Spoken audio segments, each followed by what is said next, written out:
manager, and that is decision making. It is such an important skill set, yet so often the decisions we make about our products, about our careers, about our life, about our schedule are wrong in hindsight. Why does that happen? Well, we've heard of all the many cognitive biases that cause decision making to be suboptimal, for it to go wrong. But what I'm here to tell you is that there's, I believe, four buckets of reasons where I believe we go wrong. So let's talk about those four reasons. Number one, we don't explore enough options before we decide on one. Now, the research has shown that most of the times people are making either yes or no decisions or A or B decisions. They're trying to say, should I do A or should I do B because I want to have X? What they haven't even explored is, can they do both? Like, can they have everything? Can they have a creative option where they explore or they have the best of both options? So before you before you go and decide on something, always question yourself: is it really a decision, or can you have both? Or even better, are there more options you should generate? One of my main jobs as a coach is to help people generate most options. Because very often, left to our own devices, we're going to pick like very narrow set of decisions. A very related thing, a thing that's very related to it is that we often make the decision that matches our, let's say, the picture that we can draw most clearly of that thing, the thing that's most familiar to us, rather than trying on a new approach. This is where generating options comes in. This is where you gotta like go outside what you know that's right in front of you and try to generate some more options to make better decisions. And if you don't do that, what happens is even decisions that are critical for work, that are critical for your career, they are made suboptimally. I mean, sometimes for my clients, years go by where they've been working a certain way while some simple tweaks could have just dramatically changed how they're approaching things. So those were the first two, and Ahsoka says hi. But anyway, the third thing, the third way our decisions go wrong is that we miss the impact of emotions in decision making. It happens that we have this rational criteria and we're like, oh, that's the most rational way.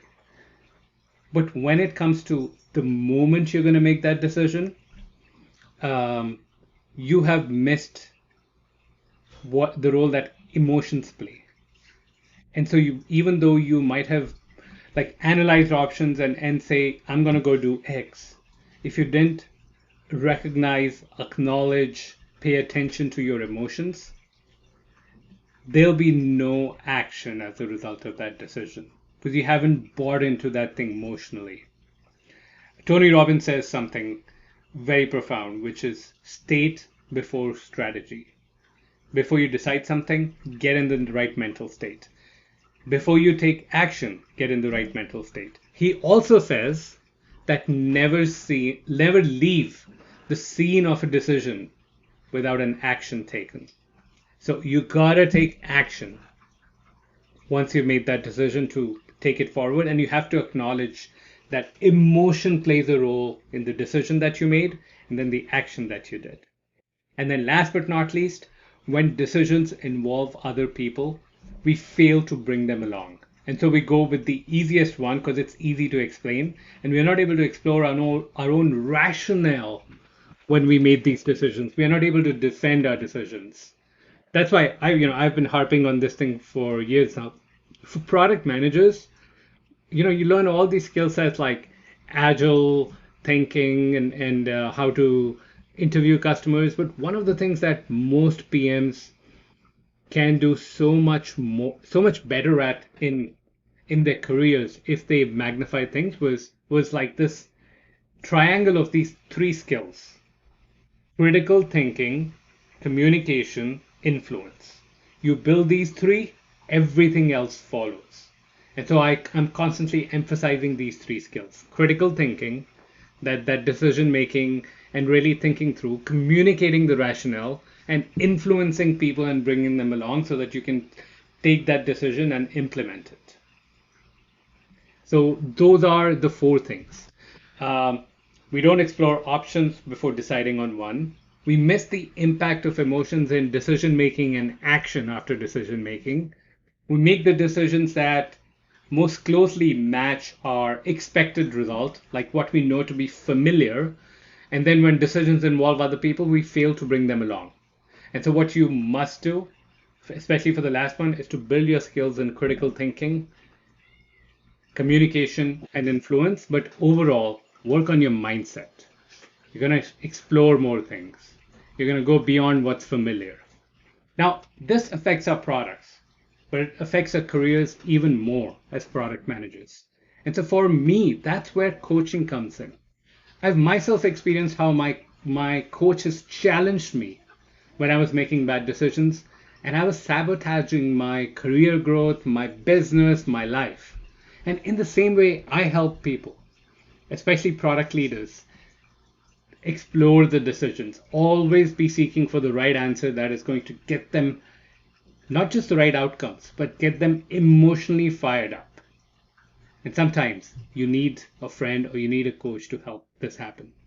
So, and these decisions span everything from finding the right job, focusing on the right initiatives at work, prioritizing the right features, to micro decisions such as what do you do first when you begin your workday. They all have a huge impact on your career. The impact of all these things together could literally accelerate your career by years, by, I don't want to be flippant, but even a decade if you got this right. This is that important. It's fundamental to you. So figure out ways you're going to improve your decisions. And as always, you need help, send me a message and we can figure out how to get on the phone and talk through it. And who knows, maybe we'll work together. And even if we don't, you leave that phone call, that Zoom session with a step-by-step plan of what are the changes you need to drive in your career. I look forward to seeing you in the next video, and I look forward to talking with you. Have an awesome